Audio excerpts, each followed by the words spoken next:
সবাইকে নমস্কার। আজ আমরা ন্যাশনাল কোয়ালিটি অ্যাসুরেন্স প্রোগ্রাম সম্বন্ধে বুঝবো। এই ভিডিওটা বানানোর মূল উদ্দেশ্য হচ্ছে বিশেষ করে উপস্বাস্থ্য কেন্দ্রে যে সমস্ত কমিউনিটি হেলথ অফিসার্স, স্বাস্থ্যকর্মী মেল ফিমেল যারা আছেন ওনাদের যাতে ন্যাশনাল কোয়ালিটি অ্যাসুরেন্স সার্টিফিকেশনের জন্য যখন বাইরে থেকে আগত যে পরীক্ষক দল বা অ্যাসেসর ওনাদের সাথে যাতে খুব মানে সহজভাবেই সেটা ফেস করা যায়, এমনকি নিজের সেন্টারকে আপনি যা যা পরিষেবা দিচ্ছেন সেটা যে আপনারা ন্যাশনাল কোয়ালিটি অ্যাসুরেন্স বা ন্যাশনাল স্ট্যান্ডার্ড অনুসারে করার চেষ্টা করেছেন সেটাকে ওনাদের সামনে যাতে সহজভাবে তুলে ধরতে পারেন। আমরা যদি মোটা করে দেখি যে কোয়ালিটি অ্যাসুরেন্স প্রোগ্রামের মধ্যে কি কি আছে, সেখানে আমরা দেখতে পাই যে যদি কম্পোনেন্টস বলে থাকি সেখানে লাক্স, যেখানে লেবার রুম এবং ম্যাটারনিটি ওটি সেটার কোয়ালিটি অ্যাসুরেন্স সার্টিফিকেশনের জন্য যে ইনিশিয়েটিভ। এরপর আসছে আমরা ন্যাশনাল কোয়ালিটি অ্যাসুরেন্স, যেটা পুরো হাসপাতালটাকে বা পুরো সেন্টারটাকে করার জন্য কায়াকল্প, যেটা হচ্ছে ক্লিনলিনেস যে drive in public health facilities. এছাড়া আছে কি পেশেন্টের থেকে আইটি এনেবল যে ফিডব্যাক সিস্টেম নেওয়া হয় সেটাকে আমরা বলছি মেরা হাসপাতাল। এছাড়া আছে joint initiative to achieve the high levels of sanitation and hygiene and around public health facilities, যার মাধ্যমে আমাদের কোনো একটা ব্লকে যে প্রাইমারি হেলথ সেন্টার থাকবে সেটা যদি কখনোই কায়াকল্প পুরস্কার না পায় সেখানে আর্থিক অনুদান দেওয়া হয়। এই গেল, এছাড়া আরো আছে মুস্কান এটসেট্রা এটসেট্রা। তো আমরা কায়াকল্প সম্বন্ধে জানি যেখানে পরিষ্কার পরিচ্ছন্নতা, হাইজিন মেনটেনেন্স থেকে শুরু করে হাসপাতালের একটা পুরো রূপটাকে পুরো রিজুভিনেট করা হচ্ছে। এরপর আমরা চলে যাচ্ছি যে ন্যাশনাল কোয়ালিটি অ্যাসুরেন্স, যেখানে আমাদের পরিষেবার উপরে সবচেয়ে গুরুত্ব দেওয়া হয়েছে। সেই পরিষেবাগুলোকে আমাদের একটা জাতীয় স্তরে পৌঁছাতে গেলে আমাদের কি কি কাজ করা উচিত, কি কি স্ট্যান্ডার্ড নিয়ে আমাদের পরিষেবাটাকে উন্নত করা দরকার, সেটা হচ্ছে আমাদের কোয়ালিটি এসুরেন্স স্ট্যান্ডার্ড। যে স্ট্যান্ডার্ড গুলোকে আমরা মানে আমরা করতে চাইছি, যা যা পরিষেবা দিচ্ছি সেই স্ট্যান্ডার্ড মোতাবেক। তো সেটা যদি দেখি, সেখানে একটা আমাদের চেকলিস্ট ফলো করতে হয়। সেই চেকলিস্টের মধ্যে যদি আমাদের যদি বলে একদম মিডলে কে থাকবে সেটা হচ্ছে স্ট্যান্ডার্ড। সেটা কি করে আসে, এটা চেকলিস্টের মধ্যে আমরা পেয়ে থাকি। নিচে আপনারা দেখতে পাচ্ছেন যে আমাদের চেকলিস্টের একটা কপি বা একটা ফটোকপি দেওয়া হলো। তো আমরা এটার মধ্যে যদি দেখি যে আমাদের প্রত্যেকটা চেকলিস্টে কিন্তু কি কি থাকবে, এরিয়া অফ কনসার্ন থাকবে 8টা, ABCD। আমি একটা একটা করে বলে যাব। Area of concern a service provision, সেটা হচ্ছে আপনার যে হেলথ ফ্যাসিলিটিতে কি কি পরিষেবা প্রদান করা হয় যার যার ফ্যাসিলিটি লেভেলে, যেমন উপস্বাস্থ্য কেন্দ্রে যে যে পরিষেবাগুলো দেওয়া হয়। যেমন এখানে আপনারা 7 প্যাকেজ বা 12 প্যাকেজ, 7 ম্যান্ডেটরি প্যাকেজ নিয়ে আপনারা কাজ করছেন। তো সেই ক্ষেত্রে একটাই চেকলিস্ট, সেক্ষেত্রে আপনাদের area of concern A for the service provision, সেখানে আপনি কি কি সার্ভিস দিচ্ছেন।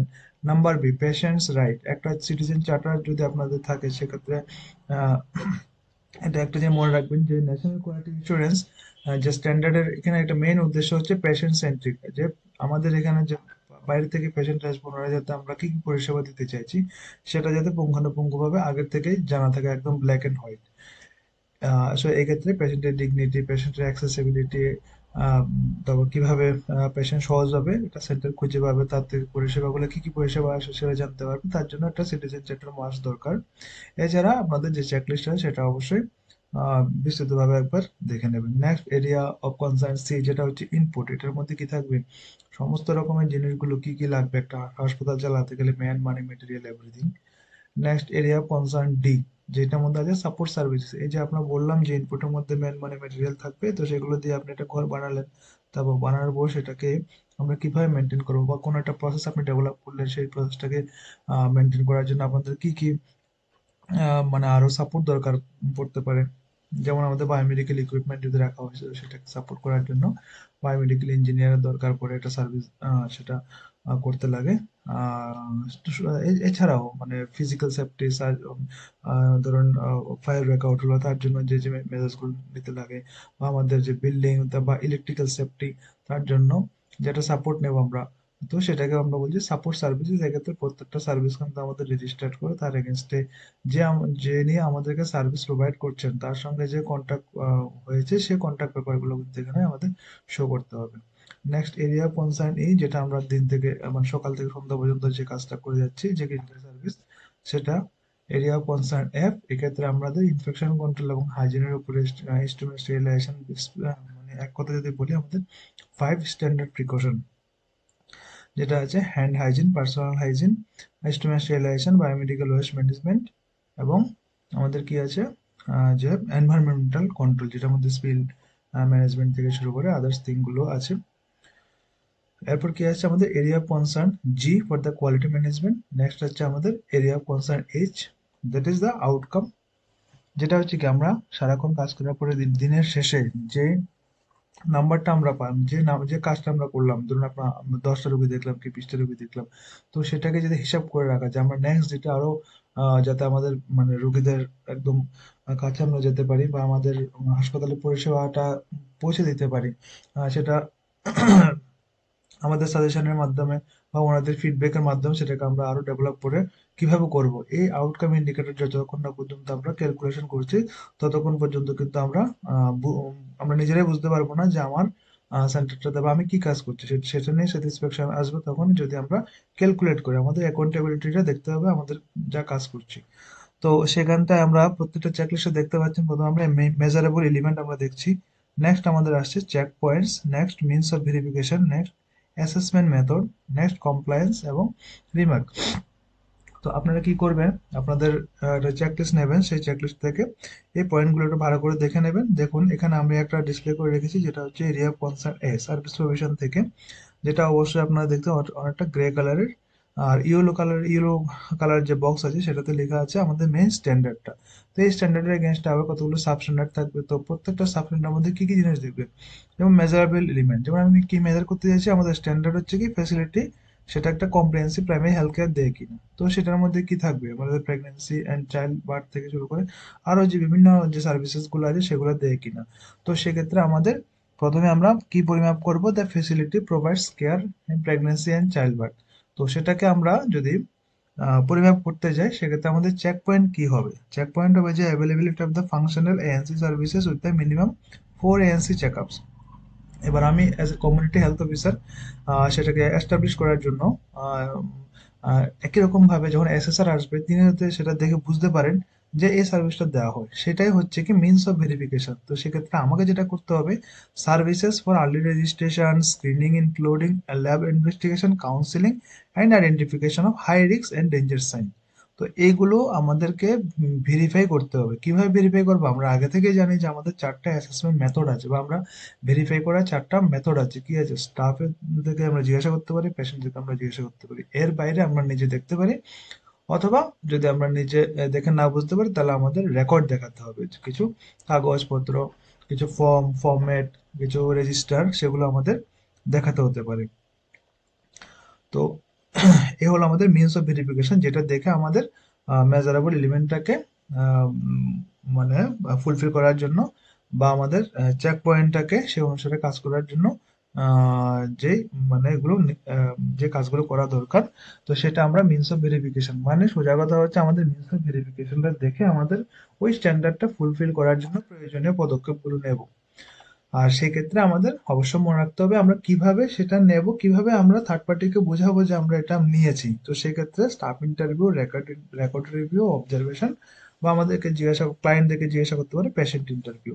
তো আপনারা যখন ইন্টারনাল অ্যাসেসমেন্ট করবেন তখন কি করবেন, যে আমাদের কমপ্লায়েন্স কলামে কিন্তু আমরা এখানে প্রত্যেকটা যে ইসের আন্ডারে মানে মেজারেবল এলিমেন্টের আন্ডারে যেগুলো কমপ্লায়েন্স আমাদের দিতে হবে, সেক্ষেত্রে কোনো একটা ধরুন আপনি মানে কোনো একটা কলামে থাকলে যে পরিষেবাটা দেওয়া হয়, এবার যদি সেটাতে কোনো রকমের ঘাটতি থাকে, সেটা যদি একদম 50%-এরও নিচে থাকে তখন সেক্ষেত্রে আমরা 1 দেবো, আর যদি ফুলফিল করে তাহলে আমরা 2 দেবো, আর যদি একদমই না করে সেক্ষেত্রে 0 দেবো।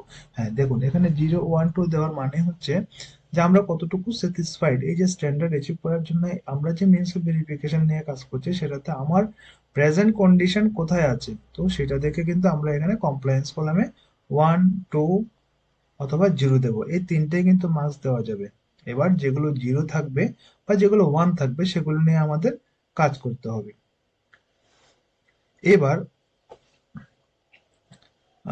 এভাবে পুরোটা চেকলিস্টে যখন আমরা নাম্বার বা কমপ্লায়েন্স এর মধ্যে যখন আমরা স্কোর বসাবো তখন আমাদের একটা স্কোর শিট জেনারেট হবে। তো আমাদের অবশ্যই লক্ষ্য থাকবে যেখানটাতে আমাদের 0 আছে, যেখানটাতে আমাদের কমপ্লায়েন্স মানে হাফ আমরা অর্ধেক দেখাচ্ছে, তো সেগুলোকে আমাদেরকে কাস্টমাইজ করে আলাদা করে নেওয়া, ফিল্টার করে আলাদা করে নেওয়া। দ্যাট মিনস ওগুলো আমাদের গ্যাপ, সেই জায়গাগুলো মিনস অফ ভেরিফাই করতে গিয়ে আমাদেরকে সেখানে অনেকগুলো গ্যাপ পাওয়া গেল, সেই গ্যাপগুলোকে কিন্তু আমাদের ফিল করতে হবে।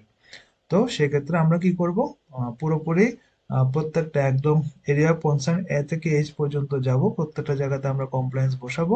কমপ্লায়েন্স কলামে পাশে যদি কোনোটাতে আমাদের জিরো অথবা ওয়ান আসে, তখন রিমার্ক কলামে আমরা অবশ্যই লিখে রাখবো। এখন দেখবেন যখন আমাদের পিরিয়ডিক অ্যাসেসমেন্ট হয় কিনা সেটা একটা পয়েন্ট আছে। তো এই জন্যই বলি, যখনই আপনারা আপনাদের পুরো টিম নিয়ে বসবেন, কোয়ালিটি নিয়ে বসবেন, অবশ্যই সেক্ষেত্রে কি করতে হবে, যে আপনাদেরকে আহ, একটা খাতার মধ্যে লিখে রাখতে হবে যে ধরুন আমি আজকে বসলাম, তাহলে আজকে আমি কি কি কাজ করলাম। ধরুন কোন একটা এরিয়া কনসার্ন নিয়ে বসলেন, সেখানে কি কি জিরো পেলেন, কি কি ওয়ান পেলেন, সেগুলো কিন্তু খাতাতে লিপিবদ্ধ থাকতে হবে। তবে আপনি সেগুলো অ্যাসেসমেন্টের সময়তে দেখাতে পারবেন। তো এই গেল একটা গ্যাপ, মানে কিভাবে একটা চেকলিস্ট আপনি ফিল আপ করবেন, চেকলিস্টটা কি জিনিস, আর সেই চেকলিস্ট থেকে আমরা কিভাবে আমাদের স্কোর জেনারেট হয়, আর স্কোর জেনারেট হওয়ার পরে সেখান থেকে আমরা কিভাবে গ্যাপ স্টেটমেন্ট আমরা খুঁজে পাবো। এবার প্রত্যেকটা গ্যাপ স্টেটমেন্ট আমরা যখন খুঁজে পেয়ে যাব, তখন সেই গ্যাপ স্টেটমেন্টের এগেনস্টে আমরা কিন্তু কাজ করব। কিভাবে কাজ করব সেটা হচ্ছে, ধরুন আপনার আপনার সাব সেন্টারে কোথাও আমাদের আপনাদের যে লিকুইড ওয়েস্ট ম্যানেজমেন্ট আপনাদের কাছে নেই, সেটা আপনাদের গ্যাপ হয়ে গেল। তাহলে সেটা লিকুইড ওয়েস্ট ম্যানেজ করার জন্য আপনাকে কি কি করতে হবে, তার আগে আপনাকে বেছে নিতে হবে যে রুট কজ অ্যানালাইসিস। এই জিনিসটা কেন হচ্ছে না, এটা তো সব জায়গাতে হওয়ার কথা। তার জন্য ধরুন, এটা আমি একটা সিম্পল উদাহরণ ধরলাম। তো আপনাদের হয়তো আহ, আহ, প্রতিদিনের কাজকর্মে বা এতদিন ধরে কাজ করছেন, সেখানে দেখতে পাবেন আরো কিছু কঠিন কঠিন সমস্যা থাকবে। তো এইভাবে আমরা যে গ্যাপ গুলো পাবো সেগুলোকে আমাদের আহ, মানে আহ, কম বাজেটের মধ্যে কিন্তু ইম্প্যাক্ট বেশি হবে, সাথে পেশেন্টের পরিষেবা অনেকটাই বেশি পাওয়া যাবে, সেই অনুসারে সেই গ্যাপগুলোকে আমরা আইডেন্টিফাই করবো। আমরা চারটে কোয়াড্রেন্টে ভাগ করে নিতে পারি। কিভাবে? এইভাবে, ধরুন একটা হচ্ছে ইম্প্যাক্ট অনুসারে, মানে আমি যে কাজটা করলাম তার পরিষেবা, মানে রোগীর পরিষেবাতে সেটা কতটুকু ইম্প্যাক্ট ফেললো। ঠিক আছে। এবার ধরুন আপনি অনেক সুন্দর করে একটা গ্লো সাইন লাগালেন, হ্যাঁ সেটা অবশ্যই দরকার, কিন্তু তার পাশাপাশি আমার এখানে ওই মুহূর্তে মেডিসিন নেই, তাহলে আমার ওই মেডিসিনটা কিন্তু আগে দরকার।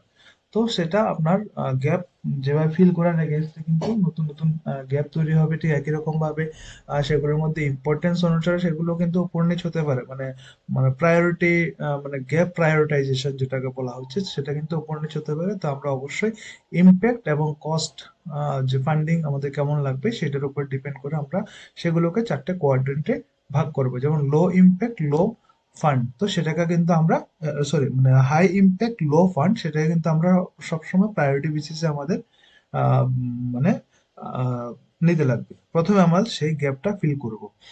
হ্যাঁ।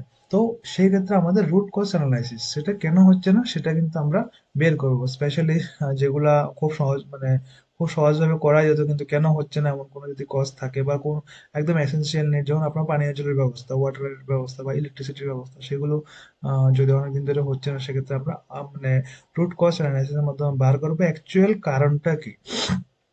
দেখুন, এটা হচ্ছে একটা প্র্যাকটিস যেটা কোয়ালিটি ম্যানেজমেন্টের আন্ডারে পড়ছে। এটা যদি আমরা করতে পারি, তবে কিন্তু আমাদেরকে সেই জিনিসটা সঠিকভাবে আমরা পেয়ে যাব।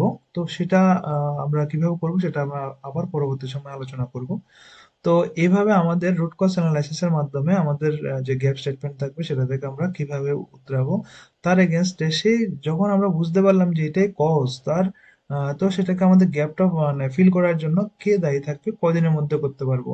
দেখুন, কোয়ালিটি এসুরেন্স মানে হচ্ছে একদম বি স্পেসিফিক, প্রত্যেকটা জিনিস যাতে একদম স্পেসিফিক হয়, প্রত্যেকটা জিনিস সম্বন্ধে যাতে আমাদের সম্যক জ্ঞান থাকে। তো আমরা নেক্সট ভিডিওতে আমরা আহ, সেটাই পড়বো যে কোয়ালিটি ম্যানেজমেন্ট মধ্যে আমাদের কি কি স্ট্যান্ডার্ড গুলো আছে, সেগুলোকে আমাদেরকে কিভাবে ফিল করতে লাগবে।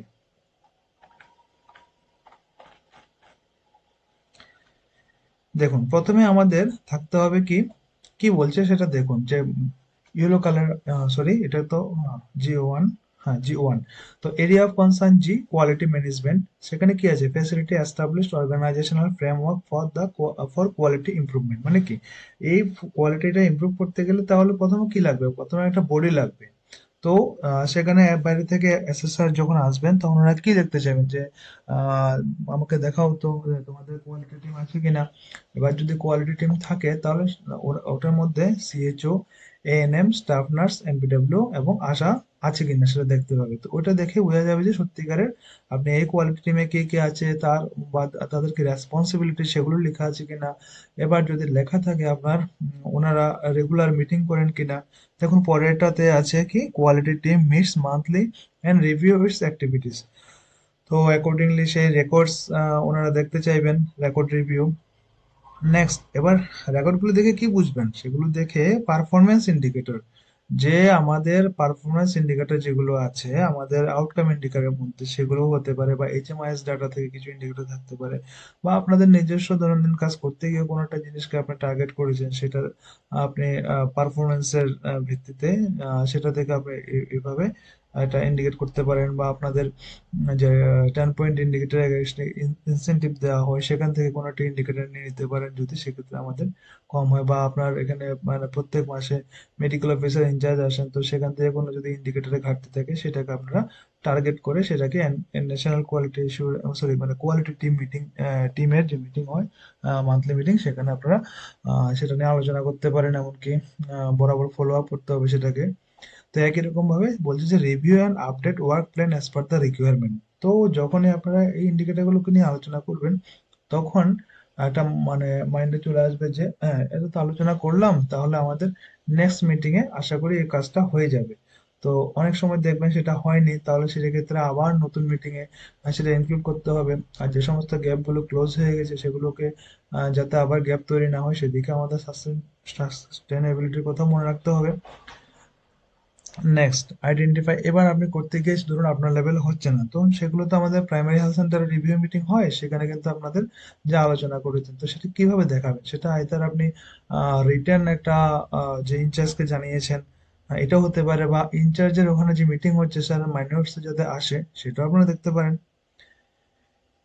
এরপরেই তাহলে এখানে কি আসলো? আমাদের কোয়ালিটি টিম থাকতে লাগবে, সেই মিটিং, সেই মানে টিম রেগুলার মিটিং করতে হবে। সেই মিটিং এর যে রেকর্ড সেটা কিন্তু আমাদের থাকতে লাগবে। সেই মিটিং এর রেকর্ডে কি থাকবে? ধরুন আপনি জানুয়ারি মাসে মিটিং করলেন, আর ফেব্রুয়ারি মাসে গিয়ে ওই জানুয়ারি মাসের যে মিটিং মিনিটস বা এজেন্ডা ছিল সেই মিটিং মিনিটসে কিন্তু সেই এজেন্ডা থেকে যে যে ডিসকাশনের পরে যা এসছে সেই মিটিং মিনিটসে থাকবে। এমনকি মিটিং মিনিটসটা সবাইকে ফরওয়ার্ড করা হবে, যারা যারা মেম্বার্স আছে বা সবাই যাতে জানে।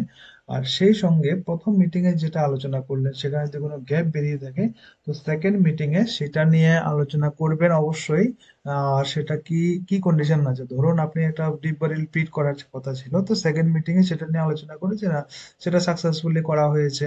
তখন আবার যে নেক্সট কোনো ইয়ে থাকবে, ইস্যু থাকবে, সেটাকে অ্যাড্রেস করে নেক্সট যে থার্ড মার্চে যে মিটিং হবে সেই মিটিং মিনিটস, সেই মিটিং এর এজেন্ডাতে কিন্তু সেই জিনিসটা চলে আসতে হবে। তবে আমরা অ্যাজ এ অ্যাসেসর হিসেবে বুঝতে পারবো বা আপনি বুঝতে পারবেন যে আমরা কাজের যেটা কন্টিনিউইটি অথবা একটা রুটিন মাফিক যে মিটিং হচ্ছে এমনকি তার উপরে কাজ হচ্ছে, সেটা কিন্তু দেখে আমরা বুঝতে পারবো অ্যাজ এ অ্যাসেসর হিসেবে। একই রকম ভাবে যে result of Kayakalp NQAS internal external assessment আর রিভিউড।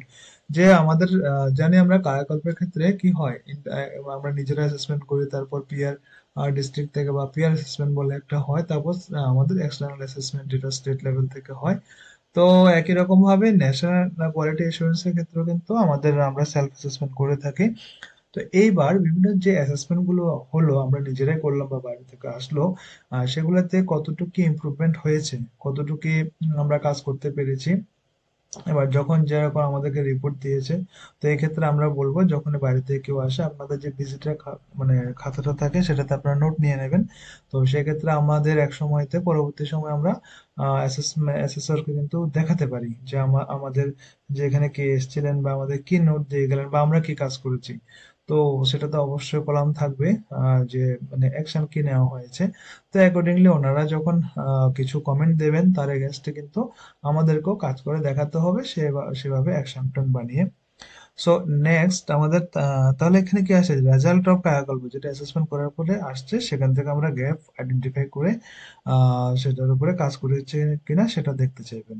নেক্সট আমাদের progress on time bound action plan is reviewed, যেটা বললাম যে আগের বার মানে জানুয়ারি মাসের মিটিং এ যেটা হলো সেটা যদি ফেব্রুয়ারি মাসের মিটিং এ সেই অ্যাকশন প্ল্যানের মধ্যে যদি আমরা ঠিক করে না মানে করতে পারি, তাহলে তো আমাদের সে কাজটা সফল হবে না। সেজন্য বলছে আমাদের টাইম বাউন্ড অ্যাকশন প্ল্যান, যেটা আমি আগে বলার চেষ্টা করেছিলাম যে আমরা গ্যাপ গুলো ফাইন্ড আউট করে সেগুলো রোড কস্ট অ্যানালাইসিস করব, কেন হচ্ছে এক্সাক্ট কস্টটা কি, সেই কস্টটা বের করার পরে আমাদের একটা অ্যাকশন প্ল্যান বানাতে হবে, এমনকি সেখানে লেখা থাকবে এই কাজটা কার দ্বারা হবে, কোন লেভেল থেকে হবে, কি এটা কি আমাদের লোকাল লেভেল থেকে হবে না যে মেডিকেল অফিসার ইনচার্জ আছে ওনার লেভেলে যেতে হবে, নাকি আমাদের আরো হায়ার অথরিটির কাছে যেতে হবে, সেটা অবশ্যই আহ, সেটা লিখতে লাগবে রেসপন্সিবিলিটি কার, আর সেই সঙ্গে আমাদের আহ, যে টাইম বাউন্ড আমরা কতদিনের মধ্যে সেই গ্যাপটা ক্লোজ করবো, 1 মাস 2 মাস 3 মাস, সেটা আমাদের অবশ্যই থাকতে লাগবে।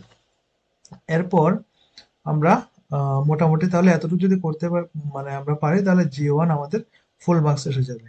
নেক্সট দেখতে পাচ্ছেন একটা যে এরকম সবাই মিলে কিন্তু আমাদেরকে ডিসিশন নিয়ে কাজটা করতে লাগবে। নেক্সট আসছে facility has established system for patient and employee satisfaction. তো এই স্ট্যান্ডার্ডের মধ্যে আমাদের কি কি কাজ করতে লাগবে? দেখুন, প্রথমে আছে কি ক্লায়েন্ট স্যাটিসফ্যাকশন সার্ভে। তো যেটা আপনারা জানেন যে প্রত্যেকটা সেন্টারের মধ্যে কিন্তু বাইরে থেকে আমাদের যেমন রোগীরা যেমন আসে, রোগীর আত্মীয় পরিজন আসে, ঠিক একই রকম ভাবে আমরা ফিল্ড লেভেলে কাজ করে থাকি, আমাদের আশাদিদিরা ফিল্ড লেভেলে কাজ করে, আমাদের হোম ভিজিট হয় বাড়ি বাড়ি, যে আমরা কমিউনিটিতে বিভিন্ন ধরনের প্রোগ্রাম করে থাকি। তো এইসব অ্যাক্টিভিটি করে করার সময় আমরা যাদের জন্য করছি ওনাদের কাছ থেকে আমাদের যেমন ফিডব্যাক নিতে হবে, ঠিক একই রকম ভাবে হেলথ সেন্টারে যারা আছে ওনাদের কাছ থেকেও কিন্তু আমাদের পরিষেবা নিতে আছে, ওনাদের কাছ থেকে মানে কি বলবো ফিডব্যাক নেবেন। তার জন্য আপনারা জানেন দুটো করে ফিডব্যাক মানে দুটো টাইপের ফিডব্যাক ফর্ম আছে। সেই ফিডব্যাক ফর্ম নিয়ে অ্যাটলিস্ট কম করে 30টা ফিডব্যাক থেকে আপনাদের অ্যানালাইসিস করে বের করতে হবে যে কোন জায়গাতে ফিডব্যাকের আমাদের ঘাটতি হয়েছে। আমাদের যে 5 স্টার রেটিং হয় যে কোনো একটা সেন্টারে পরিষেবা নিয়ে যেটা ফর্ম আছে, সেখান থেকে আমাদের কত রেটিং পেলাম, কি 3 4 5 কত রেটিং পেলাম, আমাদের টার্গেট কিন্তু থাকবে 4 and above, দ্যাট মিনস অ্যাভাব 80%। হ্যাঁ, তো সেটা কিন্তু আমাদের অবশ্যই টার্গেট থাকবে।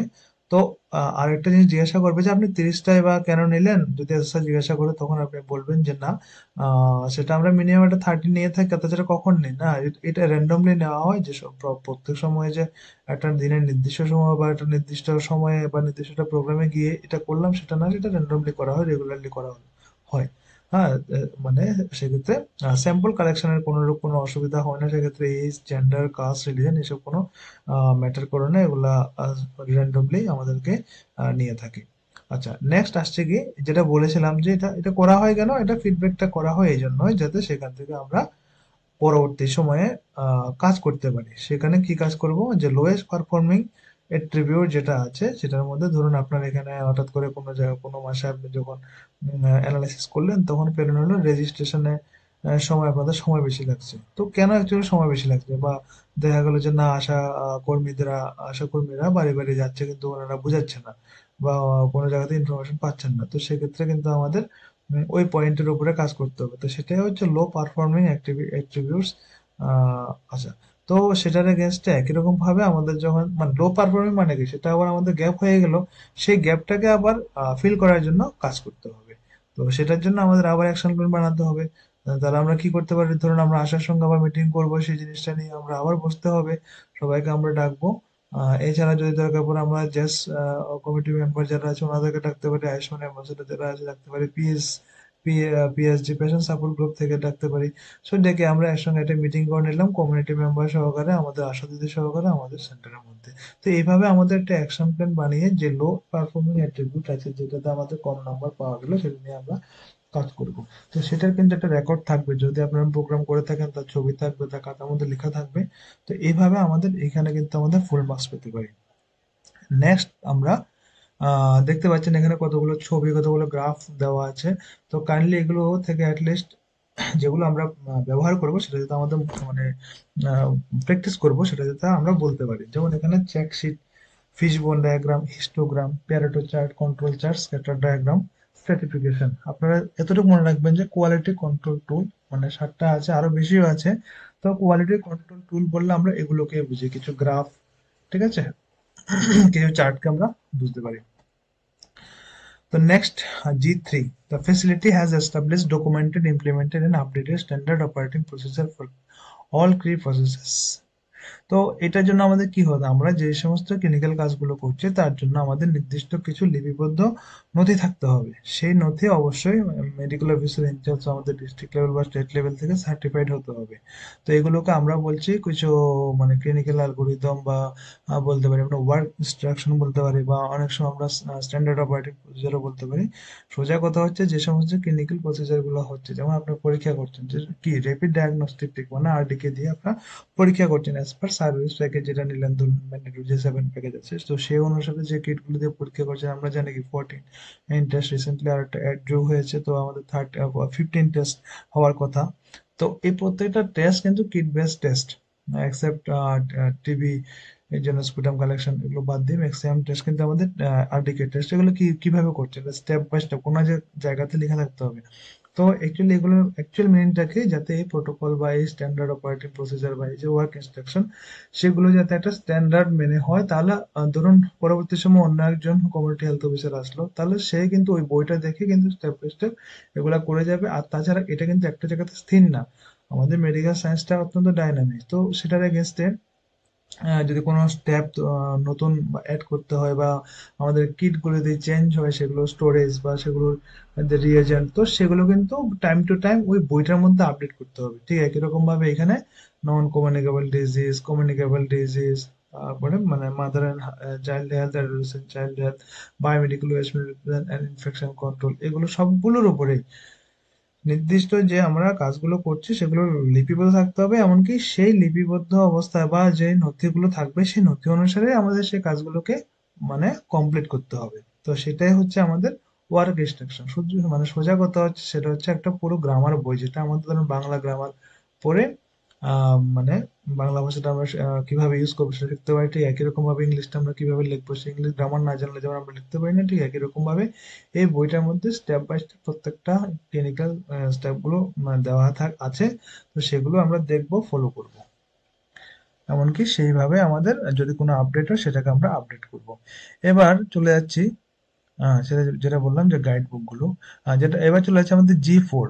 তো G4 এ কি আছে, তো সেখানের মধ্যে যে আমাদের এতক্ষণ যে ওয়ার্ক ইনস্ট্রাকশন গুলো থেকে কাজ করলাম, বা এত পরিষেবা দিলাম, তো সেটা আমরা কতটুকু আমাদের কাজটা কে দেখছে বা কেউ মনিটরিং করছে কিনা। তো দেখতে পাচ্ছেন এখানে প্রত্যেক মাসে কিন্তু মেডিকেল অফিসার পিএসসি থেকে আসবে, বা ওনারা খোঁজ খবর নেবেন বিভিন্ন পারফরমেন্স অনুসারে। আপনারা জানেন যে যে 10 পয়েন্ট কিছু ইন্ডিকেটর আছে যার এগেনস্টে কমিউনিটি হেলথ অফিসারদের ইনসেনটিভ, তার সঙ্গে টিআইবি বলে আছে যেটা আশা কর্মীদের বা অন্যান্য যে স্বাস্থ্যকর্মীদেরকে দেওয়া হয়ে থাকে। তো সেক্ষেত্রে পারফরমেন্স বেস ইনসেনটিভ যেটা আছে পিবিআই, তো সেই পারফরমেন্স সেটা কিন্তু মানে খতিয়ে দেখবেন সেই পারফরমেন্সের এগেনস্টে, তখন বা কোয়ালিটি এর কোনো কোনো রকমের কিছু যদি পাওয়া থাকে, কোনো জায়গাতে গ্যাপ পাওয়া থাকে, সেটা নিয়ে কিন্তু আলোচনা করতে হবে।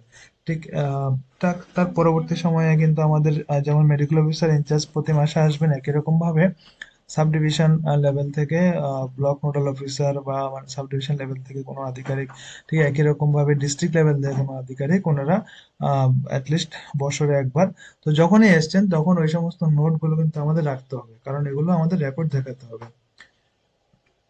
যেটা বলছিলাম যে আপনাদের সেক্ষেত্রে যদি ওনারা রিপোর্ট বাই অফিসিয়ালি দিন তো দিন না হলে আমাদের যে ভিজিটার নোটবুকটা থাকবে সেটার মধ্যে লিখে যাবে, সেটা থেকে আমরা পরবর্তী সময়ে রেফারেন্স সহকারে বলতে বা কাজ করতে পারবো গ্যাপটা ক্লোজ করার জন্য। তো একই রকম ভাবে এখানেও খেয়াল রাখতে লাগবে, আমাদের যখন জানুয়ারি মাসে বলে গেল সেটা মার্চ মাসের মধ্যে শেষ করার জন্য কোনো একটা বড় গ্যাপ যদি পেয়ে থাকি, তো সেই গ্যাপটা আমাদের কিন্তু নির্দিষ্ট সময়ের মধ্যে ফলো আপ যদি ক্লোজ করতে নাও পারে, সে কি কি অ্যাক্টিভিটি নিয়েছে সেটা কিন্তু আমাদের লেখা থাকতে হবে। নেক্সট আমরা চলে আসছি যে কন্ডাক্টস পিরিয়ডিক্যাল ইন্টারনাল অ্যাসেসমেন্ট, যেটা আমরা আগেও বলছিলাম যে কিছু নথি আমাদের থাকতে হবে যে কায়াকল্প বা এনকিউএস এর উপরে আমরা ইন্টারনাল অ্যাসেসমেন্ট করেছি। তো এখানেও আমাদের স্টেপ বাই স্টেপ ওনারা বলছেন যে এনকিউএস এর জন্য আমাদের প্রতি 6 মাসে একবার, আর কায়াকল্পের চেকলিস্টে ধরে আমাদেরকে কোয়ার্টারলি 4 মাসে একবার সরি 3 মাসে একবার আমাদের এই পরীক্ষাগুলো করতে হবে। এরপর চলে আসি সেই অ্যাসেসমেন্ট করে পরীক্ষা নিরীক্ষা করে যেখানে আমাদের গ্যাপ পেলাম সেই গ্যাপ গুলো ফিল করতে হবে, কিন্তু সেই গ্যাপ গুলো ফিল করার জন্য আমাদেরকে সে একই রকম ভাবে যেটা বলছিলাম আমাদের গ্যাপ স্টেটমেন্ট বার করব, যেখানটা আমরা গ্যাপ পেয়ে গেছি সেই গ্যাপ অনুসারে আমরা কি কি কাজ করেছি সেটাকে আমরা যেটা বলছিলাম লো ইম্প্যাক্ট হাই ইম্প্যাক্ট, লো ইম্প্যাক্ট আর হাই ইম্প্যাক্ট অ্যাকর্ডিংলি ফান্ড বা টাইম সেটার উপর ডিপেন্ড করে, যেটা আমাদের খুব কম সময়ে খুব কম ফান্ডের মধ্যে কাজ করলে সেটা একটা বড় একটা ইম্প্যাক্ট, সে একটা প্রভাব ফেলতে পারে পেশেন্ট সার্ভিসে, সেটাই কিন্তু আমরা প্রথমে নিতে হবে। একই রকম ভাবে সেটা অবশ্যই গ্যাপটা আমরা যখন বের করবো সেই গ্যাপটা পেতে গেলে সেই গ্যাপটাকে ফাইন্ড মানে অ্যাকচুয়াল গ্যাপটা কি সেটা কিন্তু যদি জানতে হয় সেখানে আমাদের রুট কজটাকে অ্যানালাইসিস করে বের করতে হবে অ্যাকচুয়াল কজকে। সেই রুট কজ অ্যানালাইসিস করার জন্য আমরা কি করব, আমরা সমস্ত মেম্বার গুলো নিয়ে বসবো, যেমন আমাদের একদম কমিউনিটি হেলথ অফিসার থেকে একদম আশা দিদি পর্যন্ত বসবো, বসে আমরা সবাইকে বলবো যে বলুন আপনাদের যে এই যে অসুবিধাটা হচ্ছে, ধরুন মানে আমাদের সাব সেন্টারে হঠাৎ সাব সেন্টারে আমাদের আমাদের কি হলো, যদি দেখা গেলো যে ফলো আপটা কম হচ্ছে, এবার যদি ফলো আপটা কম হয় তাহলে বলুন যে দিদি আপনার কি সমস্যা, কেন ফলো আপ কম হচ্ছে। এইভাবে প্রত্যেকজন আশা দিদিমণি বলবে, এনএম দিদি বলবে, এমপিডব্লিউ দাদা বলবে, একই রকম ভাবে সিএইচও তরফ থেকে আহ, সেটা জানাবে কেন এমন হচ্ছে। এবার সবাই যার যার মতামত সেটা দেবেন, সে এরপরে কি করবো আমাদের সেখান থেকে প্রায়োরিটাইজ করতে লাগবে অ্যাকচুয়াল আমাদের কজটাকে, বা সেটাকে আমরা ফিশবোন অ্যানালাইসিস যেটা বলি কজ অ্যান্ড এফেক্ট, সে অনুসারে আমরা সাজাবো। সাজানোর পরে আমরা কি দেখবো সেটার মধ্যে এক সময় দেখা যাবে যে একটা নির্দিষ্ট কজের মধ্যে আমরা কি পৌঁছাতে পেরেছি, যে অ্যাকচুয়াল জন্য এই কাজটার জন্য হচ্ছে। দেখুন এটা গ্রামার, আমাদেরকে এগুলো কিন্তু দেখাতেই হবে যে আমরা কিভাবে বললাম যে না এখানে লাইটটা খারাপ, সেটা কেন জ্বলছে না। তো সেটা যে নষ্ট হয়ে গেছে, সেটা যে কানেকশন ঠিক আছে, সেটা কিন্তু আমরা দূর থেকে বলতে পারবো না। তো সেটাকে যতক্ষণ না পর্যন্ত আমরা চেক করব আদার কি কানেকশন নষ্ট হয়েছে, না সুইচ বোর্ডের সুইচটাই নেই, না কারেন্ট নেই, নাকি লাইটটাই নেই, তো অ্যাকচুয়াল কজটা কিন্তু আমাদের সেখান থেকে বের করতে হবে। তো সেটার যে প্র্যাকটিস সেটা কিন্তু ওনারা দেখতে চাইবেন। তো সেটাকে আমরা কিভাবে করব, যেটা বললাম যে ব্রেন স্টর্মিং, যে সবার কাছ থেকে একটা একটা করে নির্দিষ্ট মতামত নিয়েছে, আর যে সে মতামতটা অবশ্যই ক্রিটিসিজম হোক, মানে আমরা করতে পারবো না, সে যাই হোক যার মানে মাইন্ডে যেটা আছে সেটাই বলবে, সেটাই লেখা হবে। ঠিক একই রকম ভাবে কোনো একটা কাজ কেন হচ্ছে না, যেমন লাইট জ্বলছে না, কেন জ্বলছে না, না লাইটের ইয়ে নেই, মানে কানেকশনটা ঠিক নেই, কেন কানেকশন ঠিক নেই, মানে সেক্ষেত্রে আমাদের যে টেকনিশিয়ান সে আসছে না, কেন টেকনিশিয়ান না আসলে কি এটা ঠিক হবে না, না তারপর দেখা গেলো যে না সেটাও না। তো আলটিমেটলি দেখা যাবে কোনো জায়গাতে আমাদের যে হয়তো আমাদের ইনসিশনের অভাব, মানে হয়তো আমাদের লাইটটা দরকারই নেই। হ্যাঁ, দিনের বেলাতে সেন্টার চলে তো লাইটটার আর আমরা খবরই রাখিনি। তো একই রকম ভাবে সেখানে খুঁজে বের করতে গেলে অনেক কিছুই আমরা মানে অ্যাকচুয়াল কস্ট আমরা পাবো, সেটা নিয়ে আমাদের কাজ করতে হবে। তো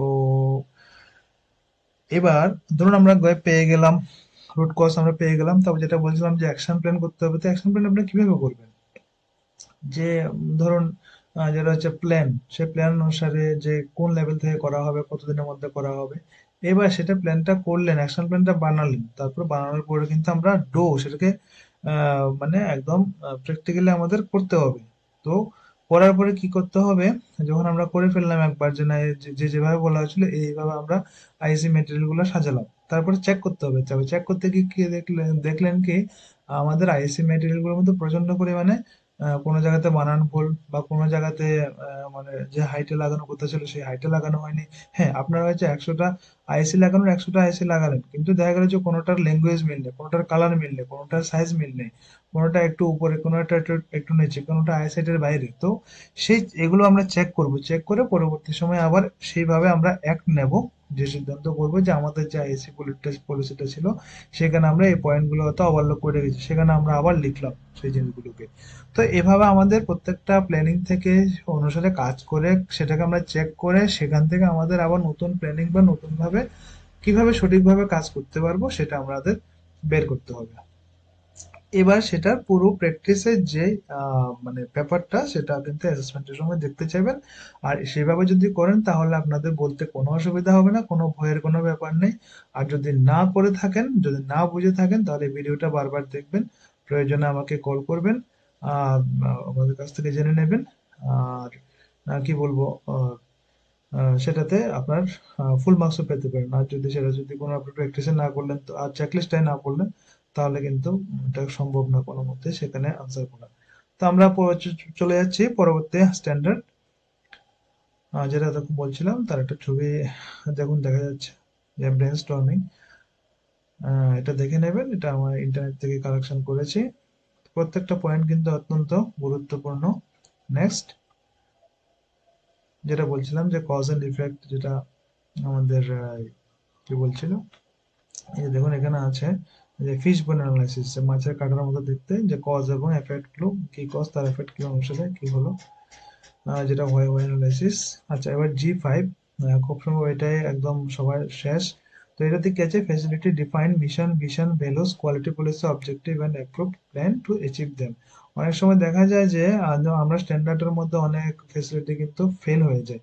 তো এটা দেখে, স্ট্যান্ডার্ড দেখে মনে হয় আরে, এটা আবার কে এমন হলো যে মানে সাবসেন্টার থেকে বা ফ্যাসিলিটি থেকে কি মানে এগুলো দেওয়া হয়নি, না কি ব্যাপার। অ্যাকচুয়ালি ঘটনা হচ্ছে আমরা ভেতরে কিন্তু কেউ কিছু দেখতে পাচ্ছি, দেখি না। দেখুন এখানে কোয়ালিটি পলিসি, অনেক সময় কি হয় আমাদের কোয়ালিটি পলিসি বলে কি আছে সেটাই আমরা জানি না।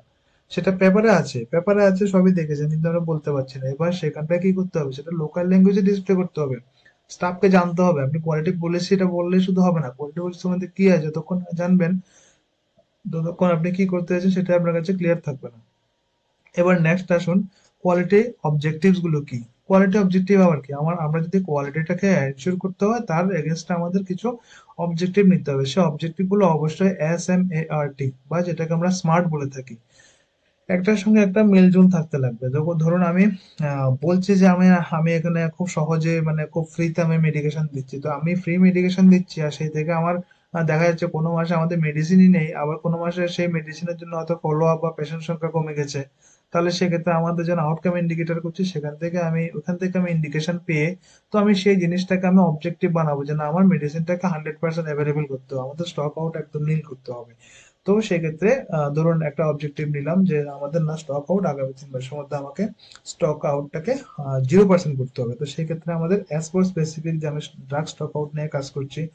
এম ফর মেজারেবল, কিভাবে মেজারেবল, যে আমাদের 130 মেডিসিন থাকার কথা, 130 মেডিসিন জাস্ট পার চেকলিস্ট, সে 130 আইটেমস আছে কিনা, মানে সবগুলো আমাকে থাকতে হবে, কতদিনের মধ্যে করবো। সরি, এরপর কি আছে, অ্যাটেনেবল, হ্যাঁ ইচ্ছা করলে আমরা পারবো, কারণ এখানে মধ্যে 130 আইটেমস আছে, আমরা বাজার থেকে গেলে কিনে নিতে পারবো। নেক্সট কি হয়, রিয়েলিস্টিক, সেটা অবশ্যই এটা রিয়েল, এটা মানে কোনো আনরিয়েলিস্টিক ব্যাপার নয়। নেক্সট হচ্ছে টাইম, যেমন আমি 3 মাস ধরলাম, যদি আমরা 3 মাসের মধ্যে যদি না পারি, তো সেটা অবশ্যই অবশ্যই এটা রিয়েল একটা টাইম বাউন্ড আমাদেরকে নিতে হবে, আবার সেটা বেশিও হওয়া যাবে না। তো একই রকম ভাবে ধরুন আপনার এখানে early pregnancy, sorry early registration কম হচ্ছে, তো আপনি কোনো মাসে সেটাকে আপনি টার্গেট করতে পারেন, বা কোনো সময় তো আপনার কি হয় যে ধরুন ফলো আপ কম হচ্ছে, সেটাকে আপনি অবজেক্টিভ বানাতে পারেন যে কোনো একটা মাসে। সেটা অবশ্যই আপনার ইন্ডিকেটর গুলো আপনাকে ইন্ডিকেট করবে যে আপনি কোনটাকে অবজেক্টিভ হিসাবে নেবেন। এভাবে প্রতি মাসে একটা করে অবজেক্টিভ, কোয়ালিটি পলিসিকে এনশিওর করার জন্য একটা অবজেক্টিভ আপনাকে বেছে নিতে হবে। এবার নেক্সট কি আছে, there is system for monitoring of performance towards the quality objectives. তাহলে এটার মধ্যে আপনার যদি আমরা রেগুলারলি কাজটা করে থাকি, যে অবজেক্টিভটাকে রেগুলারলি মানে প্রত্যেক মাসে মাসে যদি একটা অবজেক্টিভ নিয়ে কাজ করে, তো অটোমেটিকলি এটা একটা সিস্টেমের মধ্যে পড়ে যাচ্ছে, কিভাবে আমরা করছি না করছি সেটাই তো মনিটরিং। তো সেখান থেকে আমরা আমাদের পার্সেন্টেজটা মানে কি, আমি অবজেক্টিভ নিলাম, সেটাকে অবজেক্টিভটা সাকসেসফুলি ফুলফিল করে নিলাম, ফির নেক্সট মান্থে আরেকটা নেক্সট অবজেক্টিভ নিয়ে কাজ করলাম। তো সেক্ষেত্রে আমাদের কোয়ালিটিটা এনশিওর হওয়ার সম্ভাবনা অত্যন্তই বেশি। তো বা আমরা আমাদের যে পরিষেবাটাকে, যেটা আমরা চাইছিলাম যে প্রথম থেকে আমাদের যে ভিডিওটা শুরু থেকে যেটা বলছিলাম, যে আমাদের quality, national quality assurance standard, যে আমাদের স্ট্যান্ডার্ডের এগেনস্টে আমরা পরিষেবা দিচ্ছি, জাতীয় যে গুণগত মান, সেটাকে আমাদের মাথায় রেখে আমাদের পরিষেবা দিচ্ছে আমাদের উপস্বাস্থ্য কেন্দ্রে, তবে আমরা অ্যাচিভ করতে পারবো। তো এইভাবে দেখুন, এই কোয়ালিটি পলিসিটা কিন্তু ডিসপ্লে থাকতে হবে ঠিক। এখানে যেমন ইংলিশ আছে, একটা লোকাল ল্যাঙ্গুয়েজে কিন্তু আমাদের থাকতে হবে। এখানে দেখুন স্মার্ট, স্মার্টের মিনিং আমরা কি। তো এই গেল মোটামুটি আমাদের area of concern G part. তো আমি এখানে ভিডিওটা ক্লোজ করছি, অনেক লম্বা হয়ে গেছে তো। কিন্তু আপনারা অবশ্যই সেটা শুনবেন, এমনকি কোনো অসুবিধা হলে আমাকে কল করে সেটা জেনে নিতে পারবেন। নমস্কার।